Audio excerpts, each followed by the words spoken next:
क्या आपने भी कोरोना वैक्सीन लगवाई थी? चाहे किसी भी तरह की कोवैक्सीन या कोविशील्ड, चाहे कितनी भी डोज, 1 डोज या 2 डोज। अगर आपका उत्तर हाँ है तो आपको ये वैज्ञानिकों की स्टडी जरूर देखनी चाहिए। दरअसल आपने खुद ने ये चीज नोटिस की होगी कि जब से 2020 में कोरोना वायरस आया, लोगों को कोरोना की वैक्सीन लगाई गई, उसके बाद से हमारे देश में मौतों की संख्या का आंकड़ा काफी ज्यादा बढ़ गया और खास करके युवाओं की हार्ट अटैक से होने वाली मौतें काफी ज्यादा बढ़ी हैं, राइट। और कई बार हमें ये देखने को मिला कि इन बढ़ती मौतों की संख्या और हार्ट अटैक के आरोपों को कोरोना वैक्सीन पर थोपा जा रहा था। तो आखिरकार हमारे देश के खुद स्वास्थ्य मंत्रालय की तरफ से ये फैसला लिया गया कि क्यों ना इस पर असल में रिसर्च कराई जाए और लोगों के सामने सच लाया जाए। तो आज आखिरकार वो रिसर्च के नतीजे सामने आ ही चुके हैं। क्या कोविड-19 वैक्सीन का हार्ट अटैक से सीधा कोई संबंध है? खुद ICMR और एम्स की स्टडी में इस बात का खुलासा हुआ है। ICMR यानी Indian council of medical research और all India institute of medical sciences AIIMS की स्टडी ने प्रमाण देते हुए यानी बाकायदा सबूत देते हुए स्वास्थ्य मंत्रालय को यह बयान भी जारी किया है, जिसमें उन सभी सवालों के जवाब मिल चुके हैं कि क्या अचानक हो रहे हार्ट अटैक से कोविड वैक्सीन का कोई लिंक है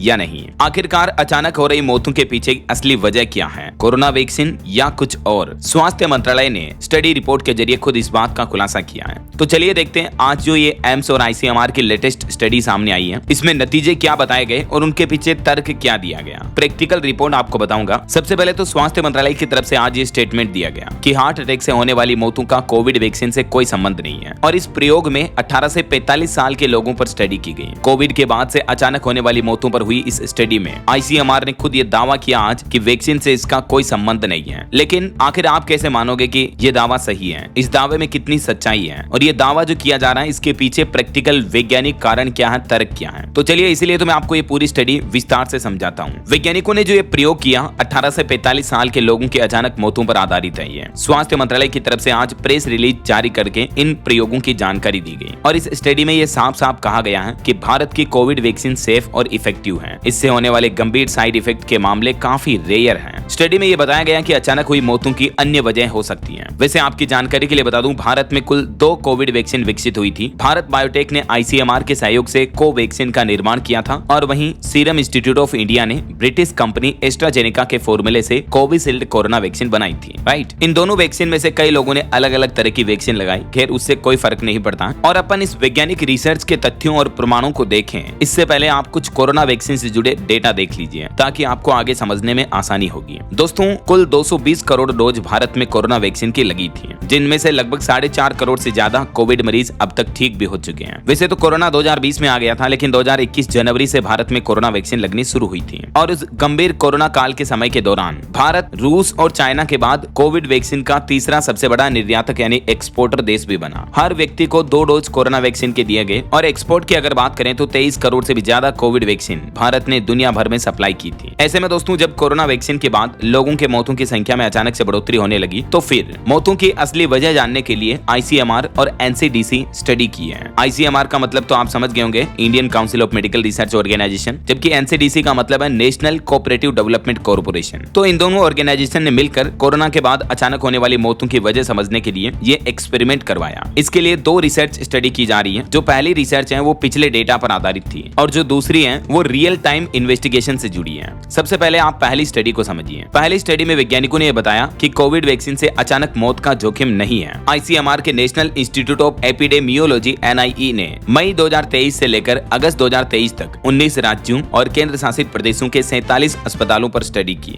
और इसमें ऐसे लोगों का डेटा देखा गया जो कि स्वस्थ दिख रहे थे, लेकिन अक्टूबर 2021 से मार्च 2023 के बीच अचानक उनकी मौत हो गई। तो इन मौतों की स्टडी के नतीजों से ये पता चला है कि कोविड वैक्सीन अचानक मौत का जोखिम नहीं बढ़ाती है। अब देखिए वैज्ञानिकों की दूसरी स्टडी जो कि ज्यादा प्रैक्टिकल सिनेरियो पर आधारित है, उसमें क्या पता चला है। दूसरी स्टडी में बताया गया कि अधिकतर मौतों का कारण जेनेटिक म्यूटेशन है। ये all India institute of medical science AIIMS और ICMR के मदद से की जा रही है। इसका मकसद युवा वयस्कों की अचानक मौतों के कारणों का पता लगाना है। स्टडी के शुरुआती आंकड़ों से पता चला है कि दिल का दौरा यानी हार्ट अटैक या मायोकार्डियल इंफार्क्शन MI इस उम्र में अचानक मौत का प्रमुख कारण है। अहम बात यह है कि पिछले कई सालों में अचानक मौतों के कारणों के पैटर्न में कोई बड़ा बदलाव नहीं हुआ है। अधिकतर मौतों का कारण जेनेटिक म्यूटेशन ही बताया गया। हालांकि ये स्टडी अभी भी जारी है और पूरी होने पर इसके अंतिम परिणाम साझा किए जाएंगे, लेकिन अभी आप ये समझिए कि कोविशील्ड और कोवैक्सीन के साइड इफेक्ट के पहले 2 दावे किए जा रहे थे। पहला दावा यह था कि कोविशील्ड वैक्सीन से TTS हो सकता है, जिससे कि हार्ट अटैक का खतरा बढ़ता है। TTS का मतलब है थ्रोम्बोसाइटोपेनिया सिंड्रोम। अब ये क्या होता होता है? ये तब होता है जब खून में प्लेटलेट्स का स्तर गिरता है।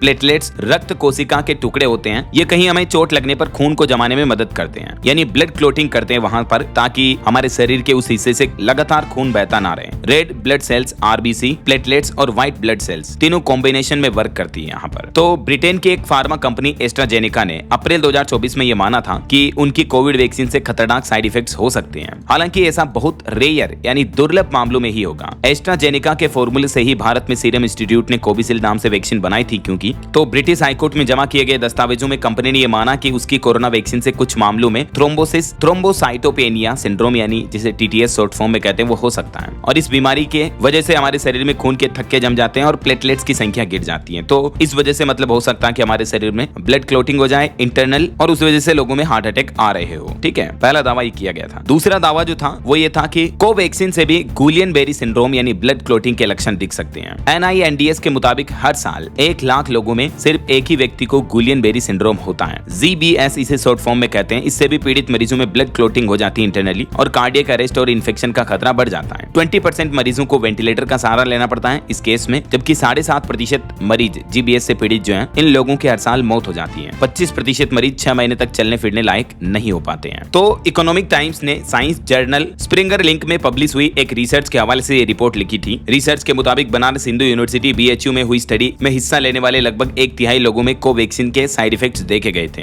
इन लोगों में सांस संबंधित इन्फेक्शन, ब्लड क्लोटिंग और स्किन से जुड़ी बीमारियां भी देखी गई थी। तो उस वक्त शोधकर्ताओं ने पाया था कि जो टीनेजर्स हैं, खासतौर पर किशोरियों और किसी भी एलर्जी का सामना कर रहे लोगों को कोवैक्सीन से ज्यादा खतरा है। और इसमें कुछ साइड इफेक्ट देखे गए, जैसे लड़कियों में, किशोरियों में अनियमित पीरियड्स, मासिक धर्म संबंधित असमानताएं वगैरह देखी गई थी। ठीक है, तो इन दोनों बड़े आरोपों पर ICMR और एम्स की ये आज डिटेल स्टडी रिपोर्ट जारी की गई, जिसमें ये क्लियरली बताया गया कि कोविड वैक्सीन से अचानक हो रही मौतों का कोई संबंध नहीं है। 18 से 45 साल तक के लोगों पर यह स्टडी की गई। ये स्टडी के फैक्ट्स और डेटा के पॉइंट्स सारांश भी आप देख सकते हैं। पहली स्टडी रेट्रोस्पेक्टिव स्टडी थी, जो कि पिछले डेटा पर आधारित थी, और बाकी वर्तमान डेटा, रियल टाइम डेटा पर आधारित दूसरी स्टडी थी। दोनों में ही पता चला कि कोविड वैक्सीन से लोगों की मौतों का कोई डायरेक्टली संबंध नहीं है। ऐसे में सबसे बड़ा सवाल अभी भी ये बरकरार है, तो फिर मौतों की असली वजह क्या है? इस स्टडी का निष्कर्ष क्या है? कोर सारांश क्या है? तो इस स्टडी में इस बात को दोहराया गया है कि कोविड वैक्सीन को अचानक मौतों से जोड़ना कोई भी वैज्ञानिक आधार पर सही नहीं है। पिछले कुछ वर्षों में जो युवाओं में हार्ट अटैक के कारणों में बढ़ोतरी हुई है, ये कोई नया या अचानक उछाल नहीं देखा जा रहा है। इसके पीछे एक तो वजह यह है कि आजकल सोशल मीडिया पर लोग बाग ज्यादा एक्टिव हो गए, तो ऐसे मामलों की पहुंच ज्यादा बढ़ गई है। बाकी हार्ट अटैक वगैरह पहले भी आते थे, लेकिन पिछले कुछ सालों तक, जैसे 2020, 19, 18 इस दरमियान तक सोशल मीडिया और लोगों की रीच इतनी